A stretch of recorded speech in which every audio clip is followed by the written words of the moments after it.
মেঘনা তেঁতুলিয়া নদী ভাঙ্গনে দিন দিন ছোট হয়ে আসছে ভোলার মূল ভূখণ্ড। এতে একদিকে ঘরবাড়ি হারিয়ে গৃহহারা হচ্ছে হাজার হাজার পরিবার, অন্যদিকে জমি হারিয়ে কমে গেছে ফসল উৎপাদন। প্রভাব পড়েছে অর্থনীতিতেও। বর্ষা মৌসুমে নদী হয়ে ওঠে আরও ভয়ঙ্কর। নদী ভাঙ্গন, বন্যা নিয়ন্ত্রণ বাঁধ ভেঙে পানিতে ডুবে যায় বিস্তীর্ণ এলাকার শত শত বাড়িঘর। আগামী বর্ষা মৌসুমের আগেই স্থায়ী বাঁধ নির্মাণের দাবি এলাকাবাসীর। তবে পানি উন্নয়ন বোর্ড বলছে ঝুঁকিপূর্ণ বাঁধ পর্যায়ক্রমে সিসি ব্লকের আওতায় আনা হবে। ভোলা থেকে মোহাম্মদ বেলাল হোসেনের প্রতিবেদন। দেশের উপকূলীয় ১৯টি জেলার মধ্যে অন্যতম জেলা ভোলা। প্রায় ৮০০ বছর পূর্বে হিমালয় থেকে নেমে আসা পদ্মা, মেঘনা আর ব্রহ্মপুত্র নদীর বাহিত পলি দিয়ে গড়ে ওঠে ভোলা। এখানে প্রায় ২০ লাখ মানুষের বসবাস। চারদিকেই নদী, সাগর বেষ্টিত দেশের বৃহত্তর দ্বীপ জেলা এটি। সাগর নদীর মোহনায় জেলাটি গড়ে ওঠায় বর্ষার সময় বন্যা এবং নদী ভাঙনে দেখা দেয় ভয়াবহতা। জেলার ঝুঁকিপূর্ণ এলাকায় স্থায়ী ব্লক না থাকায় বর্ষা মৌসুমে ভাঙনে নদীগর্ভে বিলীন হয়ে যায় শত শত বাড়িঘর এবং গুরুত্বপূর্ণ স্থাপনা। বিলীন হয়ে যায় কৃষকের ফসলি জমি, কমে যায় ফসল উৎপাদন।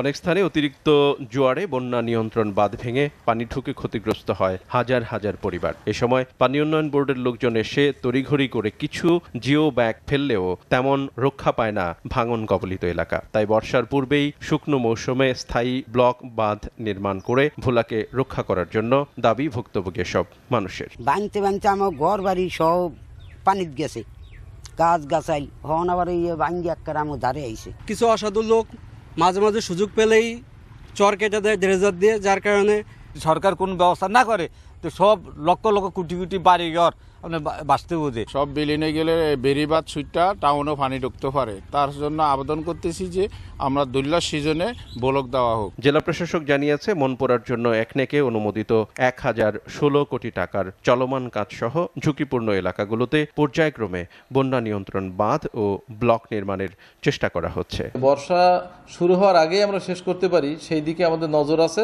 তবে আর সাথে সাথে এটাও মনে রাখতে হবে, যেমন মনপুরায় ৫০ কিলোমিটার বেড়িবাঁধ আমরা তৈরি করতেছি। এটি কিন্তু ২৬ সাল পর্যন্ত আমাদের প্রকল্পের মেয়াদ এবং আমাদের কাজটা পূর্ণ গতিতে এগিয়ে চলছে। পানি উন্নয়ন বোর্ড বলছে প্রয়োজনীয় বরাদ্দ না থাকায় পুরো বাঁধ টেকসই করা সম্ভব হচ্ছে না। অগ্রাধিকার এবং ঝুঁকি বিবেচনায় পর্যায়ক্রমে সিসি ব্লক দ্বারা বাঁধ মেরামত করা হবে। যে বাঁধগুলো রয়েছে সেগুলো কিন্তু আমরা বিভিন্ন সময় প্রজেক্টের মাধ্যমে পর্যায়ক্রমে গুরুত্ব বিবেচনায় সেগুলো আমরা সিসি ব্লক দিয়ে মোড়াই দিব, যার ফলে আশা করা যাচ্ছে যে আমাদের আর বাঁধ ঝুঁকিপূর্ণ অবস্থানে থাকবে না। জেলায় ৩৩৪ কিলোমিটার বন্যা নিয়ন্ত্রণ বাঁধ থাকলেও স্থায়ী মাত্র ৪৭ কিলোমিটার।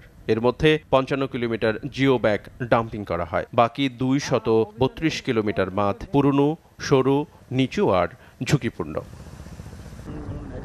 SATV news desk.